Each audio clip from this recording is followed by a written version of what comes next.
हम खेतवा घूमत आवत है हमरे खेत में कितना घास है भैया। सर पाड़ा कहेंगे गईल हमें मुंबई अभी तक ले फोन वो हम के ना लगावे आवा तो कहा तो पता है कि बाबूजी फोन लगा कर दे तो कहा दे अभी ना आई मैं कैसे ना आई भैया सर कहीं को नहीं कटा जाओ ही रहे तोरे ला उल्टन पलटन नहीं क्या आवत हो है गईल वो नहीं सर कहेंगे झगड़ा कर गईल हमें कम ना आई मैं सबसे ज्यादा हमरे गूंगी पतोहिया को बहुत है हमारे बुझाला है भैया। 3 को पता हो कैसे हम हो के देखिए बूढ़ पुरानिया सलाम एकदम चकरिया जाइले के क्या हो के देखियो ऐसा हमारे खेतवा में घास उस लगा लगी एक साफ करावे कहे नेरा हमके बोवे हो सर कहीं को ने माजा मारत हमें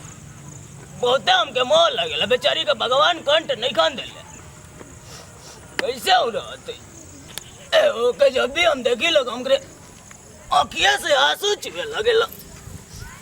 भगवान ओके ना कठवे नहीं कंदल अब कितना सुंदर लागत हो हैं पानी पीनी ए खाना खैली सर बहुत है कि हमके मोह लगे देनी जे खैली है बिया डाला गई रहला हो गल बिया बियावा का होइया गइला है लेकिन हम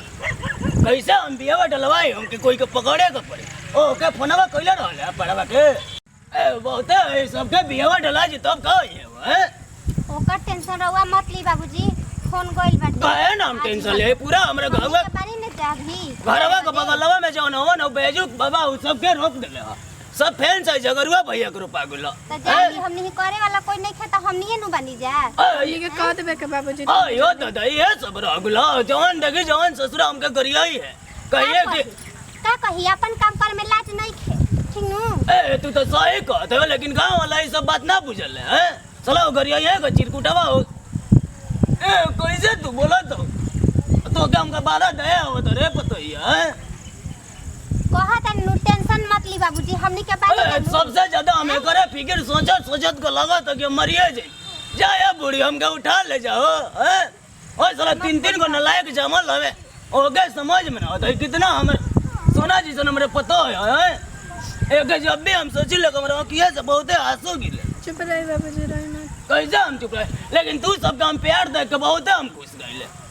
एकदम बहन जैसन तो हनी के मिल जुल कर रहे लेकिन हमके बहुते निक लगे हमनी के रानी जाना इनका कोनो कमी ना हम बड़की पता हम तो ऐसा कहते हैं छोटकी का कोई भी दिक्कत होई गए के कुछ बोलियो तो मत रे ना ना बोलब जा पानी जाना रोज टेंशन कसम से कहते हैं के कुछ मत बोलियो सर ना ना बोल हम के हमरे रोज रोई मत हम तो ऐसा भी कहते हैं हो मजिलो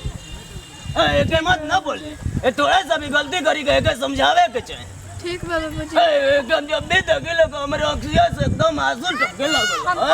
कहा बाबूजी का है कैसे हम चुप रहे बहिन लेखा बाड़ी एकदम कबूतर मते भगवान का भी देवे के लूट ना हमनी के देनी जा ना करे के देनी जा हमनी के कॉले तो हम ये नु करे ओए ना जौन बाजरिया में हो का कहले बिहरिया वो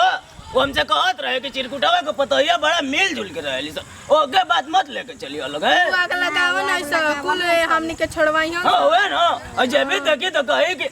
राम लक्ष्मण सीता शत्रुघ्न सब कह के हमरे घरे भगवान भेजले हमें कितना सुंदर कितना सुंदर है इची को एकदम दागो हमरे पतो मन में है एकदम झका झका लागत है बात दूसरा के फेरा में मत लगे रही बाबूजी हम कैसा ना लगा लेकिन जाए दो चलो हम बिया हम किनवावत दूसरा के बात पर ना रहिला जा सब एजा आग लगावन भाई ओए नो है सर को जो सब साले सोचा तवे के अभी तक ले चिरकुटावा के बिया ना डलाई ओ तो साले माजा ले तवे गांव वाले की एक बुखारी आ जाओ है कैसे है के बुखारी आ जी हो हमरे पतोहिया है सन है के हम बहुत कहानी में संस्कार है पढ़े लिखे ऐसा क्या करिए हमारे गूंगी पतोहिया दिन भर को होई महारानी बैठ के का रे तो कब काम है रहत सारा दिन हैं घर के काम चौका बर्तन के करी हैं पूरे घर द्वार कितना गंदा भइल है तोरा बैठ के रोले से कर राजा जी हैं हैं का भइला तोके बताइबे कुछ जब देखा तो मन होशियत फैलैले रही हस बुढ़ावा के हमर सोना लेखा पतो आग लगो सब ना हां एको ढंग के आइल हैं जब से एकदम मरद के वियोग में लागत है कि बाप रे इनके लखा दुलारी कोनो मेरा रोग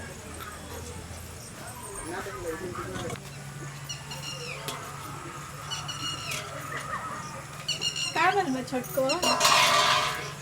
काहे बैठल बड़ी कुछ भला का कुछ बात बा याद आवता मम्मी पापा के हम बानी ना टेंशन ना लिहल जाला खाना खइलू हो ना देला हो ना हो चलो हम देख चलो का करबो यहाँ बैठ के चलो अंदर चलो काम जाता नहीं ना जी तो काम पड़ल बा करे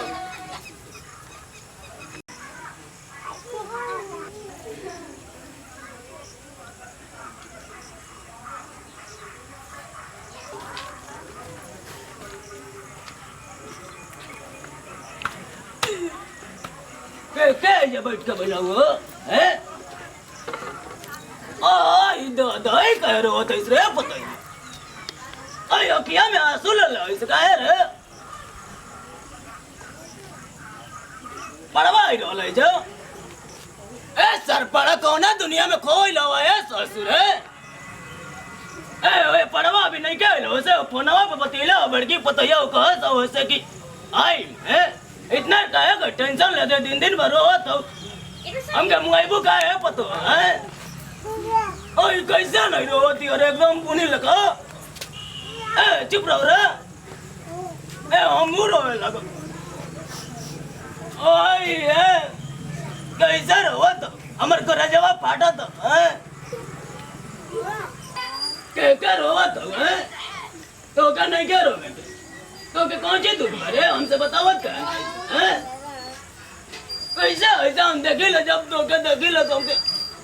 बहुत मोह लगल है ओए ओ दादा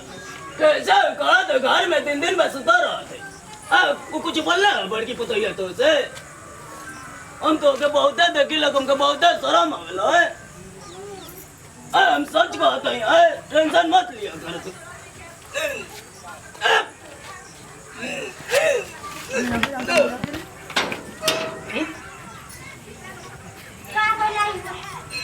बाबूजी बाबूजी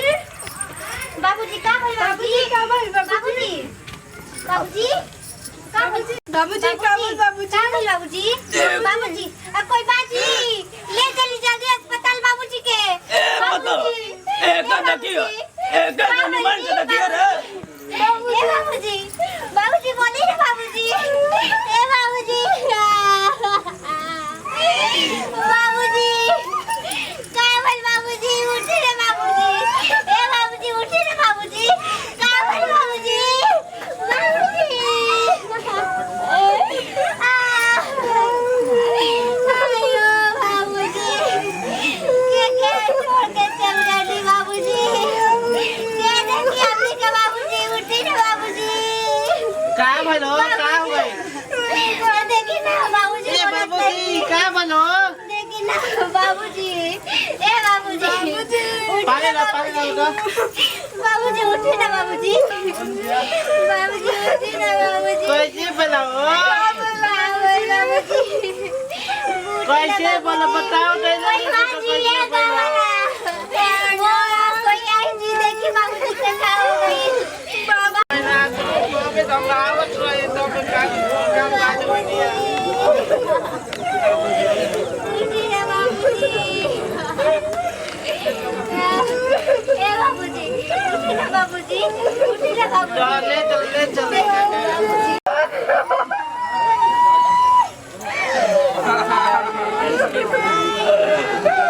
का बोला